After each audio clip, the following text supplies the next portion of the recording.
Good afternoon, and thank you all for being here. It's my privilege today to introduce an event with the junior Democratic senator from New York, Kirsten Gillibrand. Before filling then Senator Clinton's vacated seat in 2008, Gillibrand served as an attorney and congresswoman in upstate New York, even winning election in 2006 as a Democrat in a very red district.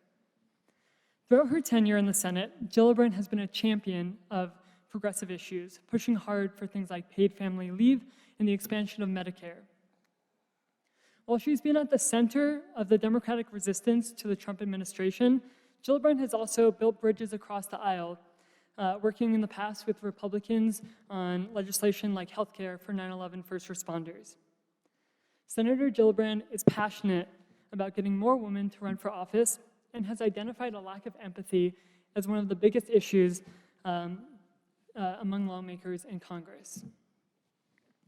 So between all the investigations and the controversies surrounding the White House, as well as deliberation over big policy issues like the Republicans' revival of healthcare reform and possible tax reform, there's a lot on the plate for the senators right now. So moderating today's discussion is David Axelrod, former senior advisor to President Obama, and the director of the Institute of Politics. So please join me in welcoming David Axelrod and Senator Kirsten Gillibrand.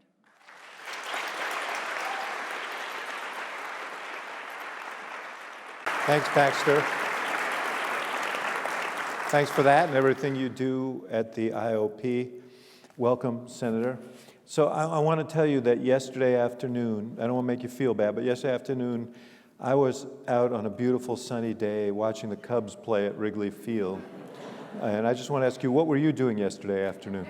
I was in the top secret hearing skiff room to listen to Rosenstein tell us why he wrote his memo.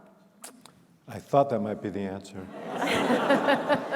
And the Cubs won. How did you do? It was a very interesting briefing. There was nothing that was said that was classified, so I can share with you what I learned. The most shocking thing I learned was that before the Deputy Attorney General wrote his memo about his views for why Comey should be fired, he already knew that the president intended to fire Comey. So that was a significant piece of information. So let me ask you, just was he then? I'm sure you. I read that you and Senator Franken were aggressive in your question. Did you ask? There you go.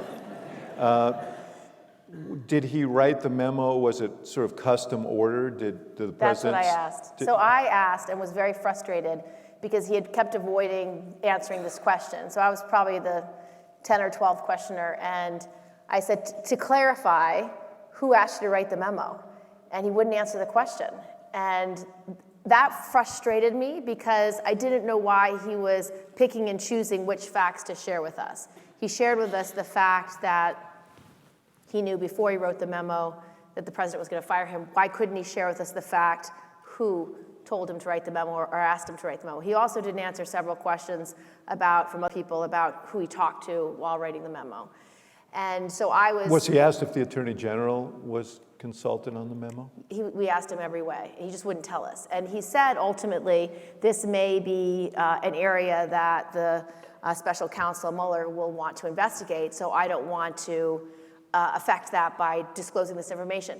But the reason why I was concerned about that is why, again, is he the one to decide which facts to tell Congress and which not? Because Congress has a right to know the facts. We need to know what happened. And I understand that there's a criminal investigation. You don't want to influence that investigation. But at this point, the special counsel hasn't decided what he's going to investigate. And this isn't the core, which is supposed to be the Russian hacking and whether or not there was collusion. If indeed he wants to include obstruction of justice, that will be his choice. But I was just frustrated because he was unwilling to share certain facts, but willing to disclose others. This raises a question about what Congress's role will be moving forward. You and other Democrats have been asking for, and some Republicans, a special counsel. A special counsel was appointed. Bob Mueller, I was exposed to him when I was in the administration, as solid a guy as there is. But Rosenstein's answers to you also may portend the answer other potential witnesses will give you, or in terms of accepting invitations to appear before Congress. So in a weird way, does the appointment of a special counsel, who will operate in secrecy, mean that the public will know less about what happened in 2016 than they might have otherwise? Well, I certainly hope not. And many of the senators pushed him to say, do you intend to support the investigation by the Judiciary Committee, by the Intelligence Committee, and will you work with us to make sure we get the witnesses and evidence that we need to do our jobs too? And he made a general commitment that, yes, the process will go forward, but those are decisions for the special counsel. And so he deferred quite a bit. But obviously, these are very serious issues. But I also think we should have a 9/11 style commission, and I'll explain why. I think the special counsel will do his investigation and continue what the FBI is already investigating, the 3 current investigations on Manafort, Carter Page, and Flynn.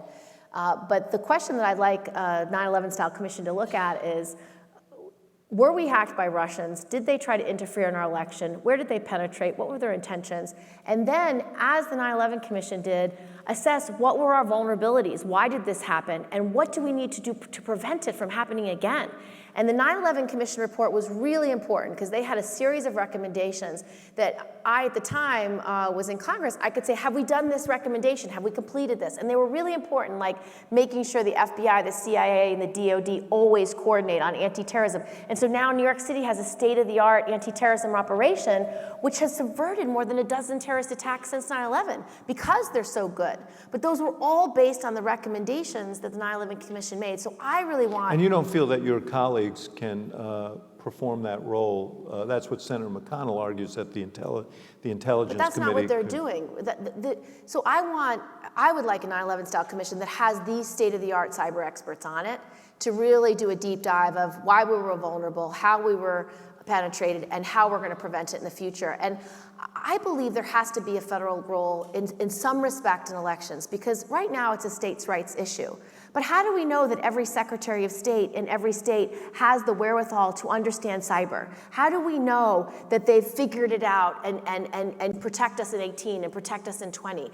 And so I would like at least a certification process where we have the Department of Homeland Security or the National Guard, some appropriate presence that goes state by state, assesses their analysis and say, you're weak here, you need to strengthen here, and this is the paper trail we have so we can make sure at the end of the day they didn't get into our voter rolls, they didn't get into our registration, they didn't change the numbers. Although ironically, you know, it's the absence of a federal system and the fact that we have these disparate state systems that apparently made it more difficult for the Russians because some of it's quite arcane, and a lot of states do have paper records, and a lot of states still have like funny machines that you have to move a lever. So yes, that's all good, but I want to have the certainty. Not that those are always immune to manipulation. We've learned that here in Chicago. But perhaps not through cyber. Yes.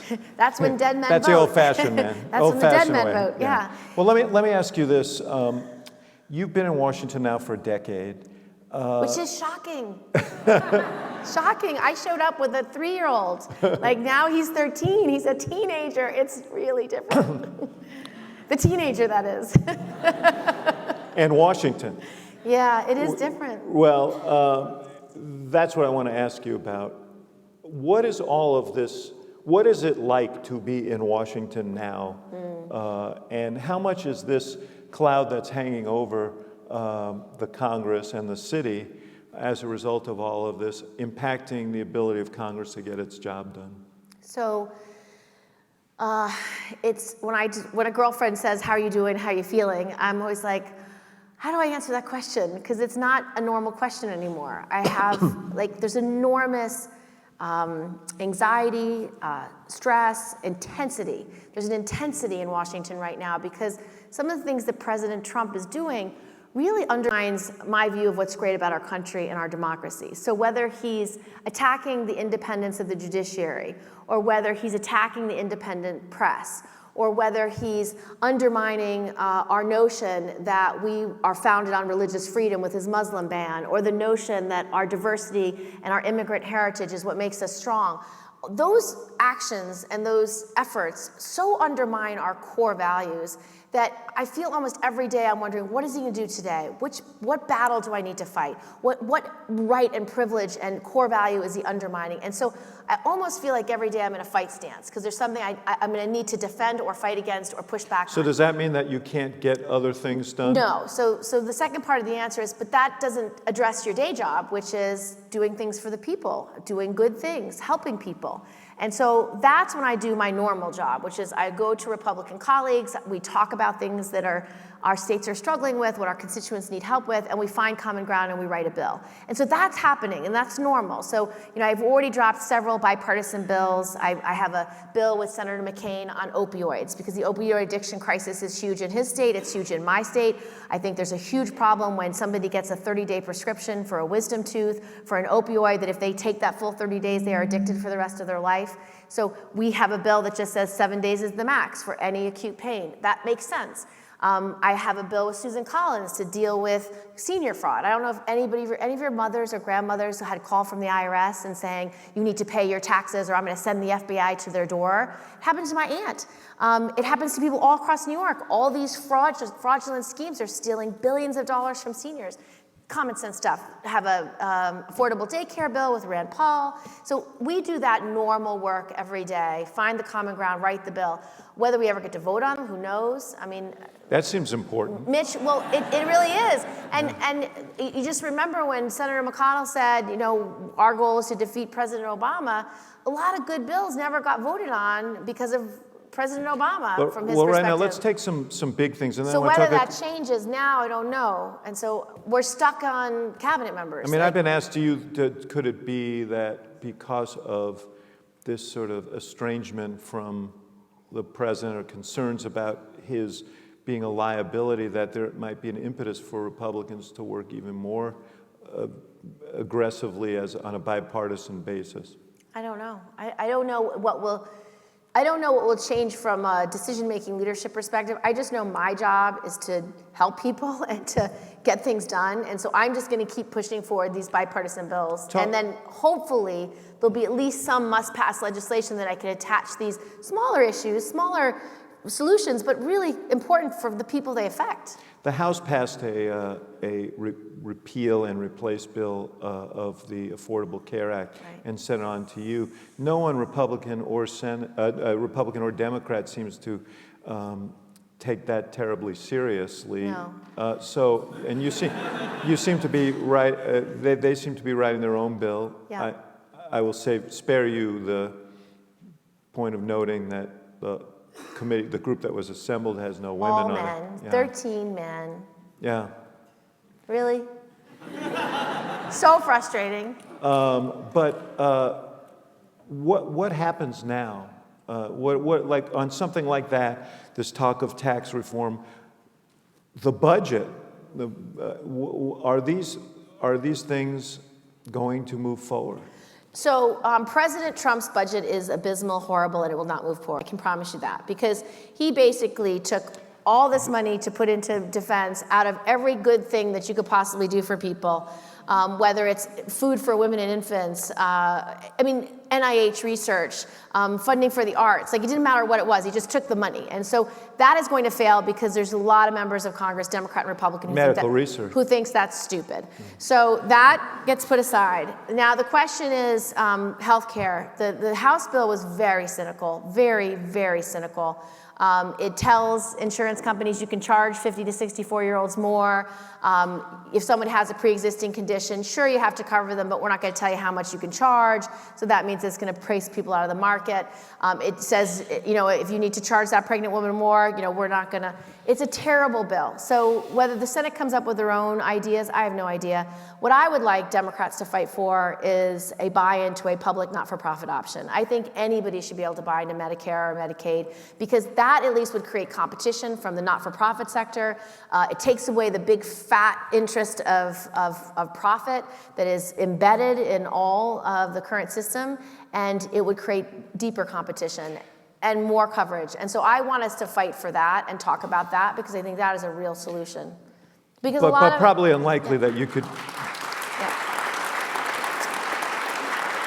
Probably unlikely you could pass it out of the Senate, correct? Yeah, I think well, interestingly, This is a common sense idea. Do you have that if Republican senators who are saying, yeah, I'm with you No, on that? but when I ran for the House in 2006 in a 2-to-1 Republican district, I ran on Medicare for All. It was one of the solutions I offered because it was a huge problem for rural voters and people who didn't have access to affordable basic health care.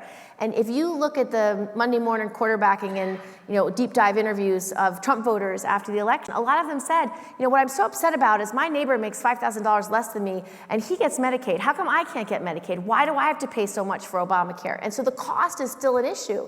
And so regular people, regardless of their political party, like this idea. And so I think if you actually fought for it and talked about it a lot, you could get a lot of converts, and eventually it'd be a bipartisan idea. Knowing the Congress as you do, and having served in both bodies and being a keen observer of this, do you think there's any bill on a health care bill that the Senate could pass that would also pass the House of Representatives as it's currently constituted? I don't know. The problem is any bill the Senate could come up with, it's not going to add up. So Obamacare was very carefully balanced. It got rid of a lot of the structural challenges like people being discriminated because of their gender or dropping coverage because of pre-existing conditions or not covering kids. So we could cover kids up to 26. So the structural changes are what Obamacare accomplished. But because you didn't get rid of the costs in healthcare, you didn't actually tackle the costs, and you built it on a for-profit system, it was never going to be as affordable as you need it to be. And they worked really hard to subsidize as many people as they possibly can. But for a middle-class family or for a small business, they still feel like it's too much money. And so that's why a lot of people didn't like Obamacare, even though it solved all these really important structural problems, which now they're fighting desperately to keep. I mean, the reason why Trump Care did not go very far in round one is because regular people stood up and said, no way. We want these structural changes. These made a great deal of difference in our families, and you can't take it away. So I don't know what plan they can come up with that keeps the structural changes, which is what people want, without being able to pay for it. I mean, if you don't have the tax on the wealthiest among us, you can't pay for the subsidies for the lowest income worker. You can't expand Medicaid. So it balances, and you lose that balance. I don't know how you fix it without putting a ton of cost onto your debt or deficit. And of course, which those very for. guarantees that you're talking about are what caused the Freedom Caucus in the House to say To vote no. To vote no. Right. So I don't know what they could possibly come up with. I can't fathom it. But I'm just going to keep speaking out for my constituents and my voters to say that taking away these fundamental changes is wrong, morally wrong. Healthcare should be a right. It's not a privilege. It should be available for everybody. It should be affordable. But one of the concerns that, just watching from the outside, having been involved in the beginning of the Affordable Care Act, is there's no doubt there have been problems with the exchanges, that there was some bumpiness that needed to be addressed. Feels like just by doing nothing, by allowing this to be uncertain, by creating this doubt that the administration and the Congress, frankly, is putting real pressure on these insurance companies, and many of them will withdraw, as we saw in Iowa. Because they can't make money. Yeah, so again, that's the fatal flaw. It's still a for-profit system. So for all those states that only have 1 or 2 providers, they're only 1 or 2 providers because they tend to be low population states, and so they can't make enough money. And if you're a publicly traded company and you have shareholders, you have to answer to those shareholders. And so if you're not making X profit, you're just going to withdraw from the market. And the answer were in part were the subsidies, and if those subsidies are if you don't have the money to pay for the subsidies, then you can't. It doesn't work. So that's why I really want us to shift the debate in America to a Medicare for All debate.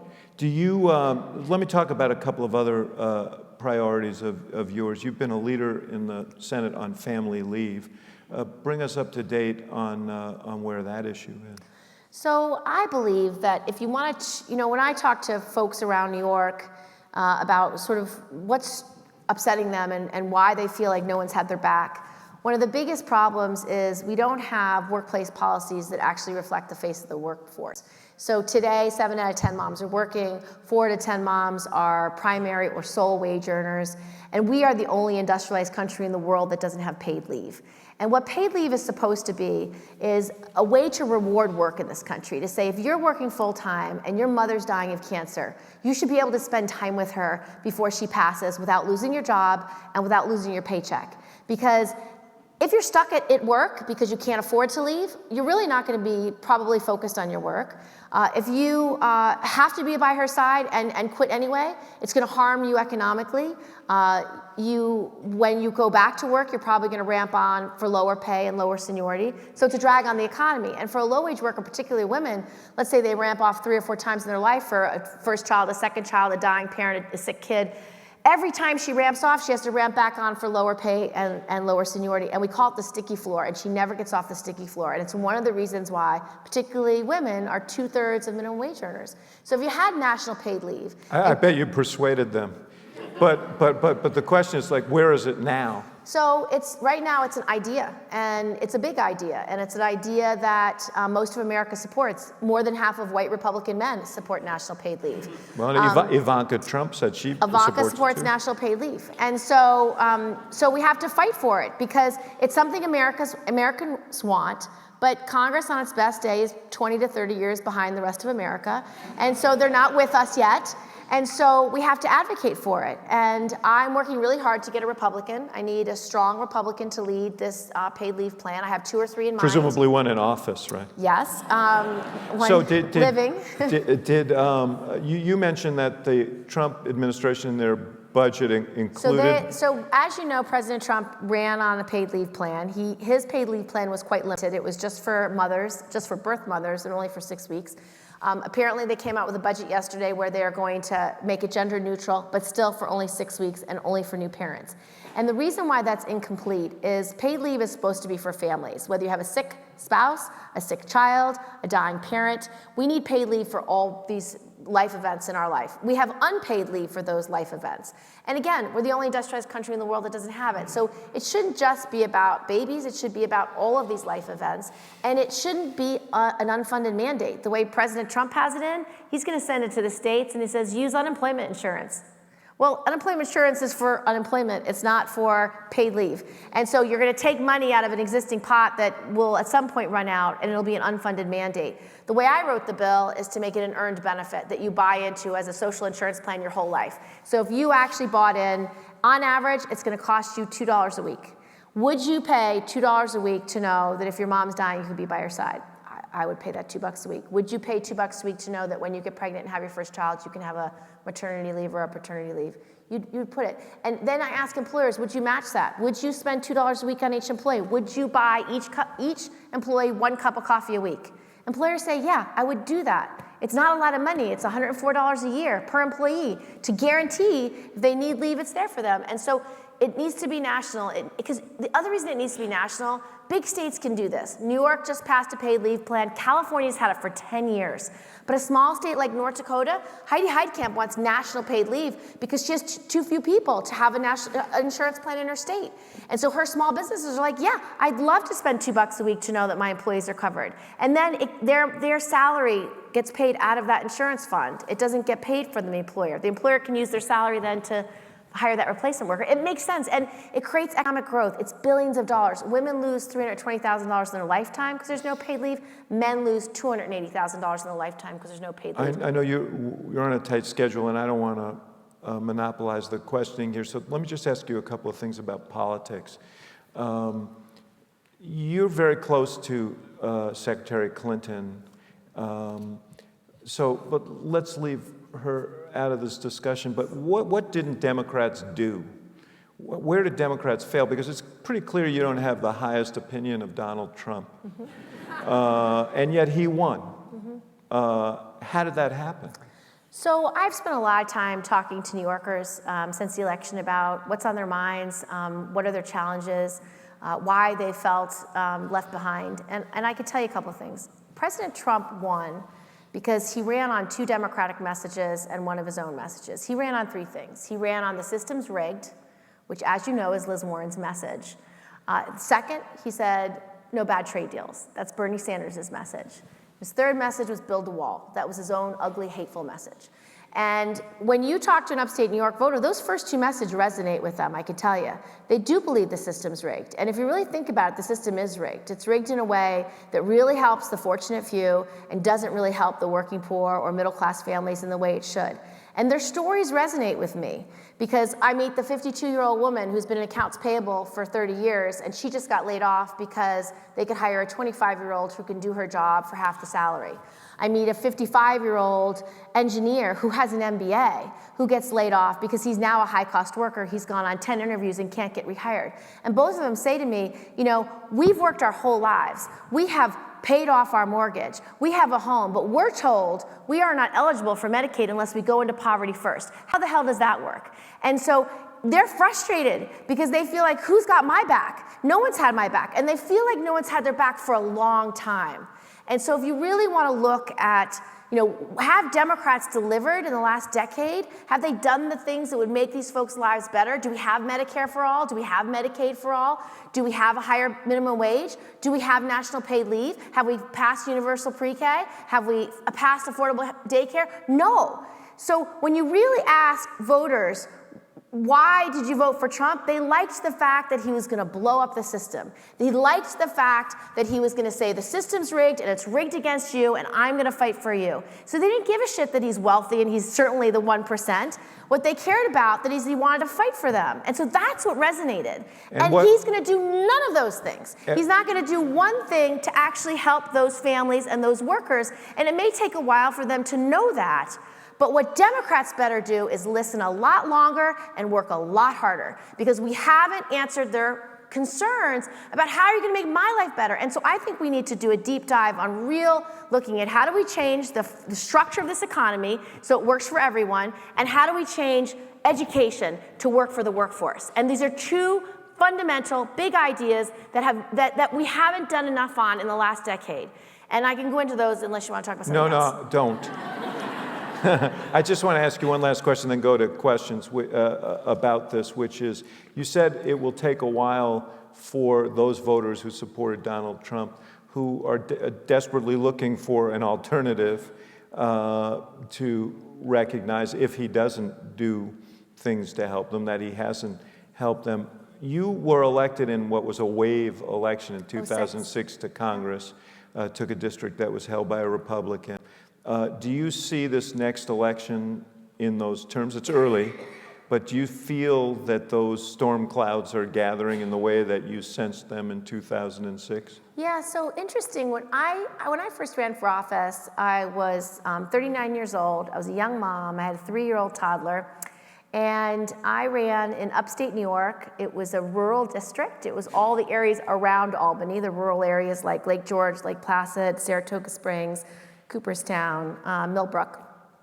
And it was a rural district, 2-to-1 Republican. And one of the reasons why I ran is because I was so angry at George Bush. I thought we shouldn't have been in Iraq. I thought when he said his axis is of evil, I said, oh my God, he's going to bomb those 3 countries. I really felt like he was taking this country in a horrible direction, and that's one of the reasons why I decided to run. And the voters in my district really responded because they wanted us out of Iraq. It was really important to them to have oversight and accountability over the Bush administration. He was in year 6. It feels the same right now. People are really anxious. No matter where I go in New York, whether they voted for Trump or not, they are anxious. They're worried about the economy. They're worried about their kids. They're worried about their future. They're worried about foreign policy and national security. They're worried about all of it. And they're unsettled. And it feels like 06, and I feel like for a lot of these districts in New York State and around the country, people are going to say, I want oversight and accountability over President Trump. I don't want to have him 3 levers of power anymore. I don't want him to have the House, the Senate, and the presidency. And so I think it's an opportunity, certainly in the 5 or 6 districts in New York that tend to go Democrat in these change elections. I think they're all ripe for good candidates who could speak their values and fight for what they believe in. And I think you'll probably have a few in Illinois as well. So I hope people run. I hope they speak out, and I hope everyone keeps up their activism, because what's different about today, which makes me so hopeful, is the fact that people are being heard. How many people marched? How many marched Women's March? I marched. It was awesome. It was amazing, and it was because people decided, I'm going to fight for this country. And it was the first time I've ever been part of something where it didn't matter what your issue was. It was an intersectional march. You just did your sign. If you wanted Black Lives Matter, you wrote Black Lives Matter. If you wanted LGBTQ equality, you wrote that. If you wanted reproductive freedom, you wrote that. If you wanted clean air, clean water, Muslims' rights, immigration rights, it didn't matter. My favorite sign was the grandma who had a big sign that said, I can't believe I'm still doing this. But it was important, and that activism hasn't stopped. I mean, I'm sure many of you are using Instagram and Twitter and Facebook to reach out to tell people what you think. I'm sure many of you have called members of Congress's offices. I'm sure many of you have actually shown up to town halls. It all matters. And the more we do that, the more we are heard, the more we can push back against things that we don't like and push forward things that we do like, so we can have better representation in Washington. My last question, you know that what the president's going to say is, I want to get these things done, but it's people like Kirsten Gillibrand and others who are stopping me from doing it. You don't think that's going to sell with your old constituents? Not your old constituents, because they love you, but I've got 24 bipartisan bills that if we could get votes on, we would pass. And so when I'm in my state and I'm in my old district and I'm talking about seeing Made in America again and talking about why manufacturers need access to capital and how we can harness innovation and entrepreneurialism, they know I'm fighting for them. They know I'm not worried about you. Yeah. I'm talking about generally, though, in these swing districts. Do you think that there'll be any power with his voters to that argument? I think what people want is someone who's going to fight for them. And so they will assess each candidate on their merits. Are you fighting for me? Do you care about my family as much as you care about your own? Are you going to help this community grow? What are your values? What do you stand for? And looking for that authenticity and that passion that they saw in Donald Trump that I don't think is real, but that's what they felt. So if Republicans have that passion, they may well win anyway. If they're reformers and if they're going to shake up the system and if they're going to help these families, I think people just want help, and if we are not helping people, we should be going home. And that is the rubric of what every public servant should believe, and unfortunately, too many people in Congress do not feel that way. How are we doing these questions? Is there a microphone around? Or? There's students with microphones. Oh, students with microphones and audience people with questions, so that's a perfect combination. Hi, my name is Matt Enlow. I'm a second-year student at the law school. I don't know if you saw the piece on Lawfare yesterday by Benjamin Witz about his discussions with Comey over Rosenstein, but Comey seems to have expressed deep concern that Rosenstein might have been asked to make the same pledge of loyalty to Trump that Comey did, and perhaps have complied. Do you have any thoughts about this based on your experiences yesterday? And you might want to read the piece before the next hearing. Well, obviously that causes me grave concern. I think what the Deputy Attorney General did in naming Mueller as special counsel was wise and right, and I'm grateful he did that. The fact that he wouldn't answer questions and it was picking and choosing which facts he'd give us caused me pause, but the stated reason was this might be part of the investigation. So obviously he must, in the back of his head, have some concern about obstruction of justice. That would be the only reasonable conclusion. And so maybe there is a need for an investigation into that issue specifically, and that'll be special counsel Mueller's job. But the whole thing is horrible, and it's undermining and disconcerting, and I really believe I trust the FBI to get to the bottom of this. I trust Bob Mueller to do the hard work that it's going to take, but it's going to take time. And that's the only drawback. We won't have answers when we want them, which is now. Nor will there be necessarily answers on the issue of collusion, which may not be a prosecutable issue, even if other people are indicted for related things. Well, right now I know they're investigating Flynn, Carter Page, and Manafort. So any one of them could be held accountable. Who knows? I mean, we don't know the facts. We just know they're being investigated. Here's a question here.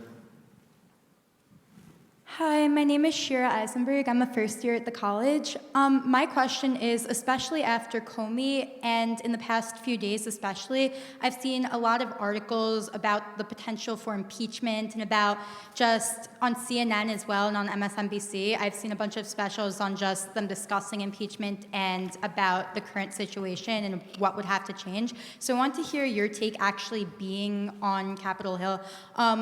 Is impeachment an actual conversation that's going on? Or if not, what would have to be the straw that breaks the camel's back to make that an actual conversation?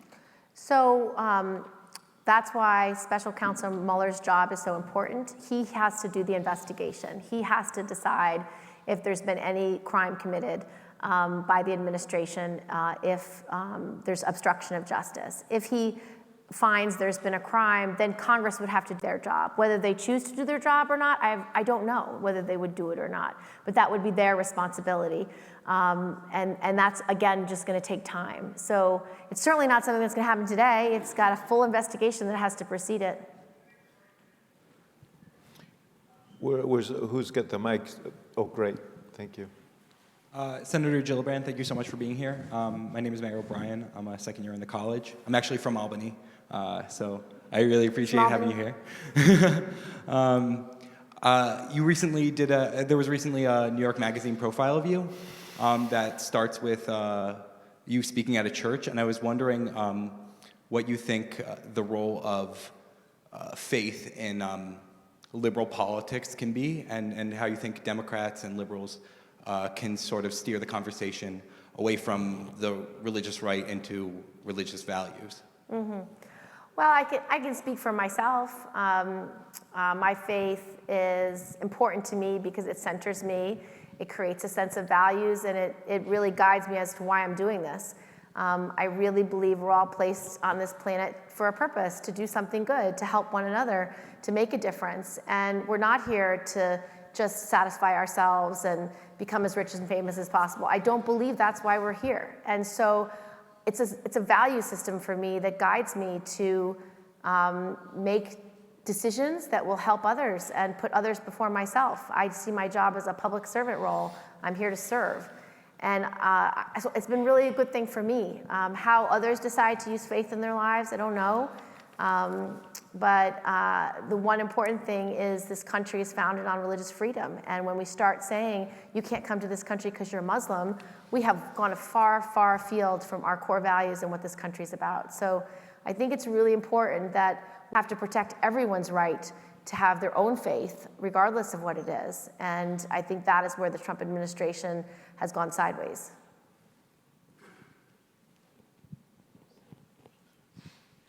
Hi, my name is Kathy Bruce. I'm a first-year student at the law school. First, a personal thank you. I'm from New York, and your office helped my husband get his green card. So thank you so much for everything you do for your constituents. It's amazing. So, to get more women at the table, of course, more women have to be elected. So what do you think are the biggest impediments for women to run for office and to win? And what do you think are the best solutions to encourage women to go down that road? Okay, there's a lot of reasons why women don't run, so I'll give you the top couple. The biggest reason women don't run is they don't like negative ads, and they don't like how adversarial and attacking and negative campaigns are. And so I think the quickest way to address that is publicly funded elections. If you really want to increase the diversity of your candidates, if you want more women to run, you should get money out of politics because it's corrosive.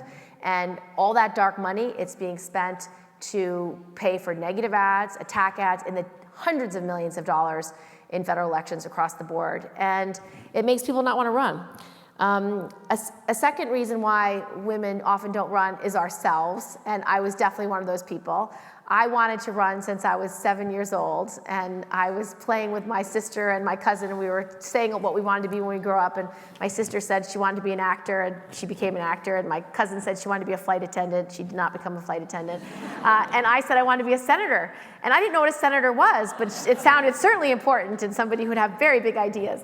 And so, but the funny thing about that, it was the last time I said those words for 30 years. I never would admit again as a young woman, as a young adult, that I wanted to run for office and that I wanted to be in public service, I was embarrassed. I thought it was too self-centered or too conceited or somehow inappropriate. And I ultimately got involved in politics because my grandmother was so involved in politics on a local level. And as a little girl, I used to help her do campaigns every fall, and we'd go door to door and stuff envelopes and all these kind of fun activities.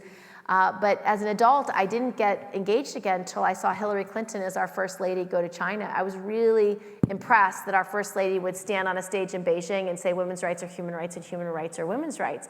And I was frankly most upset that I wasn't invited to that conference. But I realized, because I was an Asian studies major at Dartmouth, I'd learned Mandarin, I'd studied from dorms in Beijing, and I thought, this is my thing, it's a women's conference in Beijing, and I'm not invited. And I realized I wasn't invited because I wasn't involved in politics as an adult. And so I decided to join a women's club. I was a New York City lawyer. I joined the Women's Leadership Forum, and the more I got involved, the more I got excited. But it took a full 10 years from that awakening that I want to be involved in politics to when I actually had the courage to run. And so I was my own self-doubter, as a lot of women are. So I founded my political action committee off the sidelines to create a call to action, to ask women to vote, to ask them to become advocates, to ask them to run, and if they weren't willing to run, to find a woman candidate who will run, who shares your values. And since we founded that 6 years ago, we've raised over $6 million for women candidates. I've recruited a lot of candidates. I've helped them in their campaigns. I've raised the money, and it's working. But women they need to be asked. Really, you ask a 30-year-old guy, do you think you could be governor, maybe senator? What about president? Yeah, I could do that. You ask a 30-year-old woman, be like, oh no, I would need much more experience, at least 20 more years, and they have the same resume. So it's just the worldview that young men and young women have, where boys retain their boyhood bravado, girls lose their girlhood bravado, and they have to be encouraged and said, you're smart enough, you're tough enough, you can do this, you should run. And when you do that, you can get them to run. Someone just flashed 4 in my face. Is that 4 minutes or 4 questions? 3 more questions? Tell them who your roommate was in Beijing. Beijing, it's Connie Britton. Do you know who she is? She's a really pretty actor, and she's got big, beautiful hair. From Friday Night Lights. Friday Night Lights. This crowd's too young for her. I know. I think it's cool, though. Anyway. He really thinks it's cool. Next. You ask anyone from 40 to 50, yeah. Next question. That's your there. sweet spot. Senator, there's been widespread, my name's Jack Moriarty. Hold your hand up, will you? Where are you? Oh, there you are. Okay, thanks. Hi, how are you? My name's Jack Moriarty. There's been widespread acknowledgement, rightfully so, that Democrats did not have a compelling economic message in 2016, that we absolutely need one in order to succeed. You've offered exciting pieces of that today. How do we ensure that for 2018 we have that message loud and clear, even as we hold this White House accountable for dangerous and possibly unlawful behavior? So, our message is very clear in terms of what our values are. We have always believed that every child in this country deserves an opportunity to reach their full God-given potential. We've always believed that we should reward work in this country by things like paid leave and a higher minimum wage and affordable daycare. We want to invest in people. We have always chosen people over corporate profits and other ways to invest. And so we know what we're for. Each senator is going to take their message to their state, because we have 25 Democrats up this cycle, even though the Republicans only have 8. So the Democratic message is going to be straight to constituents, into states, talking about the challenges these families face and what our best solutions are to fix it, whether it's a Made in America agenda, whether it's rural broadband, whether it's education reform, whether it's helping people who the 55-year-old engineer get whatever targeted training he needs to get the engineering job that's available within 10 miles of his home. That's what we have to create. And it's got to be real ideas that actually solve these individual people's problems, because that's our job. And so I think the message will be clear, and each senator who's up will deliver it. As a party, you really don't have a message until you have a nominee, to be honest. But it doesn't mean each one of us don't have our own messages that we're fighting for, all the things I laid out.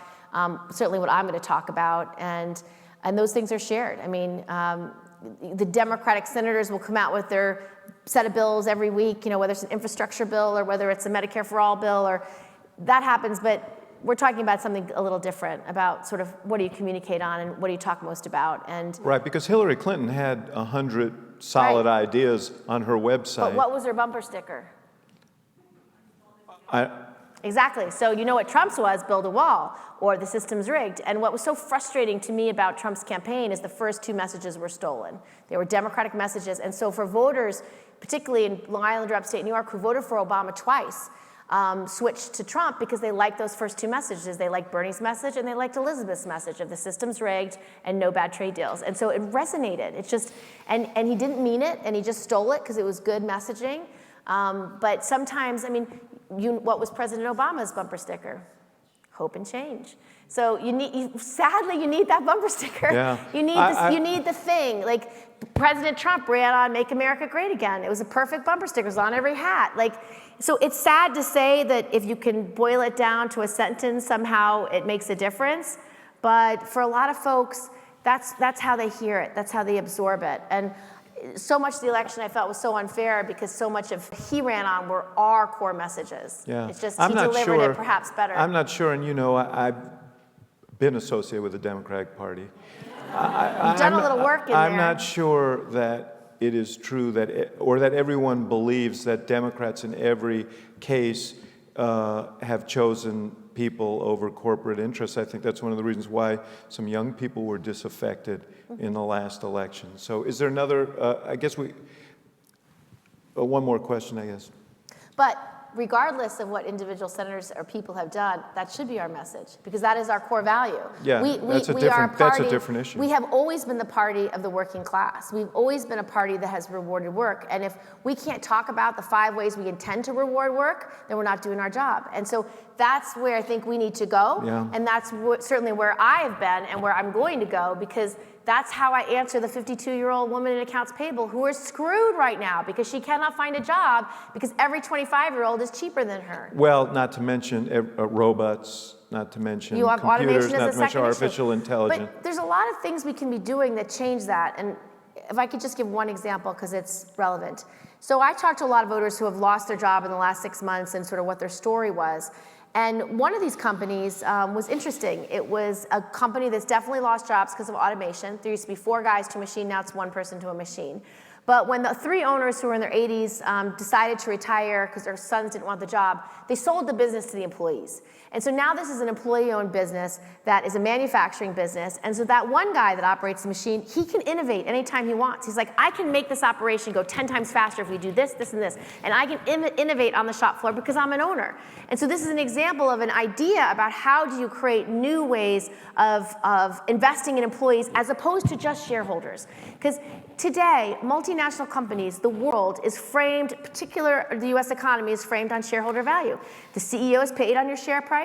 The health of the company is determined by the share price. And so when a company that's a multinational company that has shareholders says, we need to up the share price, where do they look to cut costs? Too often, they're looking straight at the employees, so they cut costs. They might even decide to fire the employees and hire a contractor to offer the same work for less because they pay no benefits and they pay less wages. And so we're constantly depressing the workforce and pushing down the employees as a cost center because we've accepted this shareholder value framework. And so maybe if we could figure out ways, how do we incentivize companies to be a B Corp instead? Or how do you incentivize a company to be employee-owned or to have profit sharing? How do you incentivize a company to be more like an S Corp, like a family-owned business, where they're constantly reinvesting in their employees? And so there are other ways of creating a growing economy that we're not necessarily accessing today that we could be, that would invest in employees, invest in workers, as opposed to just shareholders and share price. And a perfect example of this was a headline I saw 2 weeks ago. American Airlines decided to give employees a raise. And it was in the Wall Street Journal, and the Wall Street analyst said, that's outrageous. If they're going to give any raises, it should go to shareholders first, not employees. Well, does that harm America's economy? Kinda. I mean, it really hurts that community that desperately employees need that raise. It's not helping the middle class. And you have to come up with other ways to invest and give incentives to do it, because right now the way the world is run is on, if you're a publicly traded company, it's your share price. And that's the way our business schools teach it. That's the way people assess the economy. And it's wrong. I think we should think about how can we talk about, are you investing in your employees? Are you constantly retraining your workforce? Are you growing your local community? I've got to give you an incentive to let me get this last question in. One more question. Hi, my name is Josh Zakharov. I'm also a New Yorker. A point that you keep coming back to is the idea that Donald Trump ran on kind of two Democratic messages and one hateful message, the two Democratic messages being the system is rigged and this need for eliminating bad trade deals. So my question is, can you talk about kind of the history of the second of those messages? So when did kind of trade protectionism, a desire for like more tariffs for the elimination of bad deals, become kind of associated with like popular mainstream Democratic rhetoric? Do you think that's becoming more mainstream? And do you think that that's kind of a good policy idea? So there are winners and losers in trade. Let's just accept that, okay? And the way I see the world is usually through the lens of my state. And so when I'm asked to look at a trade agreement, I say, what's the impact on my state? Who are going to be the winners and who are going to be the losers? And is it net positive or net negative? For New York, most of these trade deals are net negative. More jobs are lost than gained because of most of them. And that's true also for Michigan. It's going to be true for Sherrod Brown in Ohio. It's not going to be true for Washington State. It's not going to be true for California. And so it depends where you live as to whether you're a winner or a loser on most trade deals.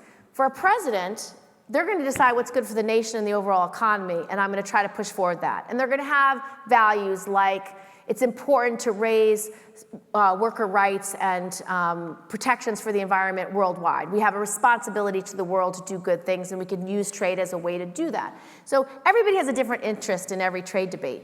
But for a number of Democrats, trade hasn't gone well for their constituents. And so they want tougher trade deals. And if they can't get tougher trade deals, they'd at least like enforcement. I can't tell you how much steel and aluminum is dumped on our market by China every day, screwing our employers and screwing our manufacturers in upstate New York. It happens all the time. And so you need one or the other, better enforcement or better deals. They just know these pressures are real. And I'm going to give you one other real example about how the world sees trade. And this wasn't just about trade, so that's why the message, no bad trade deals, it talks about a lot of things for the person who's hearing it. It's not just about a bad trade deal, and I'll give you an example. I met with some workers who just lost their jobs because their company was owned by a multinational company that decided we are going to spin off any one of our manufacturers nationwide that has environmental liabilities. Reasonable decision to do for a company. They say they put every company that had a environmental liability into a subsidiary, and they took those subsidiaries through bankruptcy. Whether that was appropriate or not, I'm not sure, but I know the Attorney General is looking into that. But it would be a normal analysis, like we can make more money if we get rid of these liabilities. What they didn't even consider doing is actually selling that company to the employees, which would have made a huge difference. Like if I had a way to incentivize them to at least look at that before selling the technology to China, which is what they did, that could have been useful because those employees who I sat down with, they've been there for 30 years. They were making a product that was sodium related. It was the only production of sodium in all of North America. It's a national security issue. But no one had the view to look at this company and say, what the hell are you doing? Let's come up with another way. We need this production here in America. We don't want you to sell it to China. And we'd rather keep these jobs here in this nice upstate city because they desperately need them. So those voters say that must be related to trade. That must be related to giving the technology to China. And so whether it is or not is irrelevant. They just want someone to have their back. And so trade becomes a complicated debate about who's got your back and is manufacturing growing in your state and is there investment? Because all our competitors invest in manufacturing all the time. When we're competing with China or Germany, their federal governments invest in those companies. And do we do the same on our side? Not necessarily. So that was, I think, would have been a perfect case where they could have sold it to the employees and they'd still be manufacturing that product today. Senator, I got to cut you off No because problem. I'm trying to keep a schedule here. We appreciate you being here. I wish you could have been a little more energetic, but we feel very fortunate to have you here today. So thank you very much. Thank you all. Thank you.